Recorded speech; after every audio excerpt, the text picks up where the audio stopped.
Hello guys, അപ്പോൾ നമ്മുടെ പുതിയൊരു വീഡിയോയിലേക്ക് എല്ലാവർക്കും സാർ. അപ്പോൾ ഇന്ന് രാവിലെ നല്ല മഴയായിരുന്നു കേട്ടോ. അപ്പോൾ മഴയൊക്കെ കഴിഞ്ഞിട്ട് നമ്മുടെ പ്രത്തോട്ടിന് വേണ്ടിയിട്ടുള്ള അലങ്കാരപ്പണികൾക്കുള്ള സാധനങ്ങളൊക്കെ വന്നിട്ടുണ്ടായിരുന്നു. അപ്പോൾ ഞാനതൊക്കെ ഇങ്ങനെ പൊട്ടിച്ച് നോക്കുന്നുണ്ട്. എനിക്ക് പിന്നെ ഈ ബലൂണൊക്കെ ഭയങ്കര ഇഷ്ടമാണ് കേട്ടോ.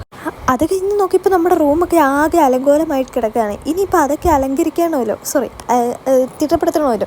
അപ്പോൾ അങ്ങനെ ഇരുന്നപ്പോഴാണ് നമ്മൾ ആദ്യം ചെയ്ത പരിപാടി നമ്മുടെ അലമാരയൊക്കെ അങ്ങോട്ട് വൃത്തിയാക്കി. അപ്പോഴത്തേനും പ്രത്തോട്ടിൻ്റെ തലക്കിട്ട് 2 തട്ടിട്ടിട്ടുണ്ട്. തള്ള ഇതൊക്കെ നേരത്തെ ചെയ്യണമെന്ന്. അപ്പോൾ രാഹുലേട്ടനും നമ്മുടെ കൂടെ ഉണ്ട് കേട്ടോ. എല്ലാം കഴിഞ്ഞപ്പോൾ ഒരു ഇച്ചിരി ചായ കുടിക്കണമെന്ന് തോന്നിയിട്ടുണ്ടായിരുന്നു. അങ്ങനെ രാഹുലേട്ടൻ വന്ന് ചായ എടുത്തിട്ട് വരാം. അപ്പോൾ ഞാൻ ഇഡലിയും ചമ്മന്തിയും ചായയൊക്കെ കൂടി ചേർത്തിട്ട് കൊടുത്തു. ഞാൻ പിന്നെ കുറച്ച് ദോശയാണ് കേട്ടോ കഴിച്ചത്. അതെല്ലാം കഴിഞ്ഞ് നമ്മുടെ വീഡിയോ ഒക്കെ കുറേ ഷൂട്ട് ചെയ്തു. അതിനുശേഷം ഇരുന്നപ്പോഴത്തേന് എനിക്ക് ഇച്ചിരി ചായ കുടിക്കണം തോന്നുമ്പോൾ രാഹുലേട്ടനോട് പറഞ്ഞ് ചായ എടുത്തിട്ട് വരണം. അങ്ങനെ ചായ എടുത്തുകൊണ്ട് വരുന്ന വരവ് കണ്ടില്ലേ. അങ്ങനെ ചായയും മാരിഗോൾഡിൻ്റെ ബിസ്ക്കറ്റും ഒക്കെ കൂട്ടി എനിക്കൊന്ന് വായിലൂടെ കുത്തിക്കയറ്റി തരാൻ പറഞ്ഞു. അങ്ങനെ പുള്ളി എനിക്കത് വരുത്തുന്നു. അപ്പോൾ ഇന്നത്തെ വീഡിയോ ഇത്രയേ ഉള്ളൂ ഗൈസ്. ബൈ.